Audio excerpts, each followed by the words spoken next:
চেঞ্জিংয়ের মাধ্যমে দেখিয়ে দিবে। এখানে আমার দিয়ে দিলে সঙ্গে সঙ্গে আমার হচ্ছে হাইজিন লেভেলটা কতটুকু ওই রেজাল্টটা দিয়ে দিবে। এই জিনিসগুলো হচ্ছে আমরা খুবই র্যাপিডলি আসলে টেস্ট করতে পারি। আর বাকি যেগুলো হলুদে আপনারা এই জিনিসগুলো জাস্ট মাইক্রোস্কোপে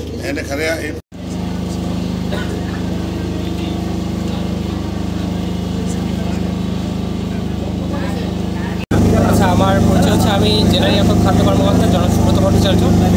আমাদের যখনই প্রত্যেক মাসে একবার করে অন্তত মোবাইল ল্যাবরেটরি ভ্যানটা আসবে, মোবাইল ল্যাবরেটরি ভ্যানটা যখন আসবে, যদি কোনো ভোক্তার কোনো অভিযোগ থেকে থাকে তাহলে তারা আমাদের তাৎক্ষণিকভাবে আমাকে জানাতে পারে, কিন্তু আমার অফিসে অন্য সহকর্মীদের জানাতে পারে।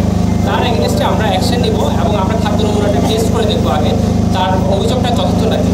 যদি আমরা সে ধরনের কোনো অভিযোগ প্রমাণ পেয়ে থাকি তাহলে আমরা জেলা প্রশাসন বা উপজেলা প্রশাসনকে জানাবো এবং আমরা ম্যাজিস্ট্রেটের সাহায্যে তাৎক্ষণিক এটার বিরুদ্ধে অ্যাকশন নেব।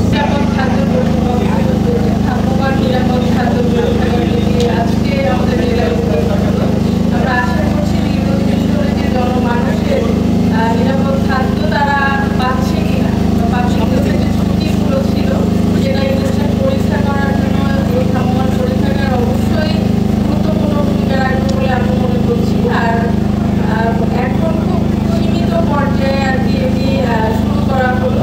সপ্তাহে মাসে হয়তো 2 দিন আমরা এটি পাবো।